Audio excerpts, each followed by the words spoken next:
बदलिब एही सबु व्यक्तिको भाग्य टंका सुनारे आउ रहिबनी अभाव पकेट फुल करिबे बुध और शनि तीन राशि को आर्थिक स्थिति हेब मजबूत शनिदेवଙ୍କ आशीर्वाद रे सिंहासन फेरी पाइबे हस खुशी रे कटिब जीवन बुध गोचर रे एही तीन राशि जीवन रे आसीबो अद्भुत परिवर्तन आशा ठारू अधिक फल मिलिबा सह जीवन रे खुशी भरिजिबो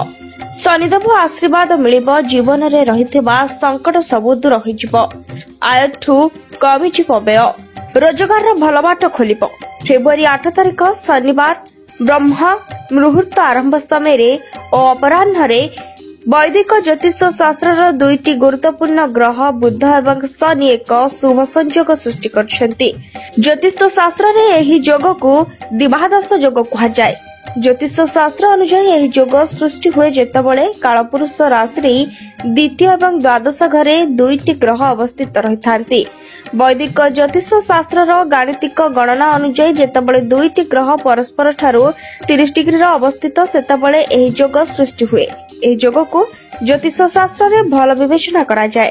कारण ग्रह मानकर एही अवस्था रे सेमानकर पारस्परिक शक्ति मध्य रे द्वंद्व सर्वनिम्न जोथिपाई सेमाने शुभ फलाफल देवा पई सर्वोत्तम स्थिति रे अछंती बोली विवेचना करा जाए बुध एवं शनि का मिलन ज्योतिष शास्त्र रे एक गुरुत्वपूर्ण घटना भाव में विवेचना करा जाए कारण दुईटी ग्रह विपरीत प्रकृतिर बुध एक द्रुत गतिशील ग्रह होइथवा बेले शनि धीर एवं प्रकृतिर गंभीर बुध हेउछि बुद्धि तर्क जोगाजोग एवं व्यवसाय शासक ग्रह होइथवा बेले शनि हेउछि श्रृंखला कार्यशैली कार्यर फलाफल एवं न्यायर शासक ग्रह जेतबळे एही दुईटी ग्रह एकत्र हुअंती सेमानकर मिश्रण व्यक्ति को गंभीर चिंताधारा व्यवहारकारिता एवं विश्लेषणात्मक क्षमता प्रदान करिथाय एही समय किछि राशिर व्यक्तिक भाग्य आनिथाय सुवर्ण सुजोग और अन्य समस्त राशिर व्यक्तिक भाग्य शुभाशुभ फल आनि दैथाय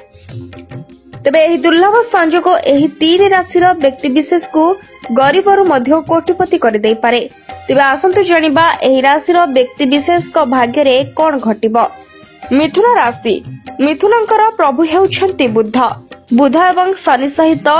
दिभादश जोगर गठन एही राशिर लोकमानक पई अत्यंत शुभदायक हेबो आय रे भयंकर वृद्धि हेबार दृढ़ संभावना रहिछि चाकरी करुवा व्यक्ति को पदोन्नति हेबा सह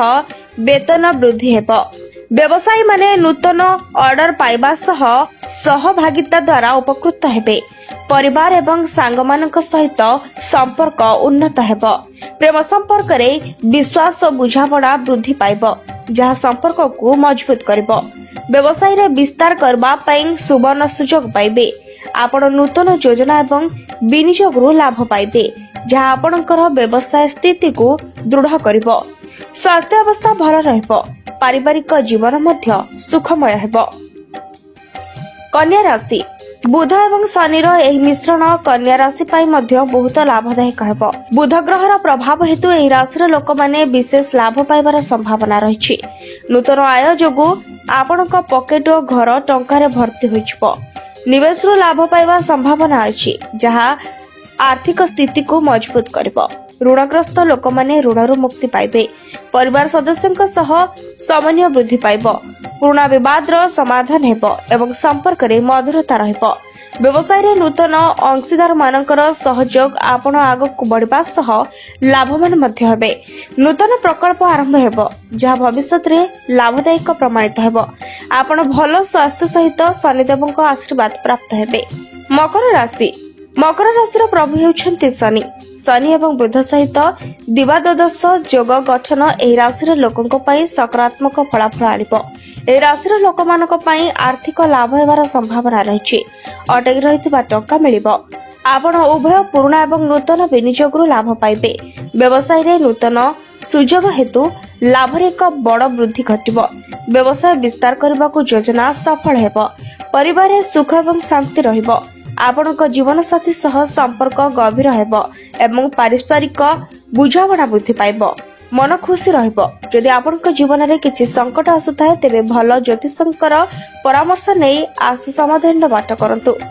जीवन में आपण खुशी रुहतु एमती आमर बीएनएस लाइव चैनल को देखुं और भल पाइबा आशीर्वाद देउथांतु। Bureau report BNS live.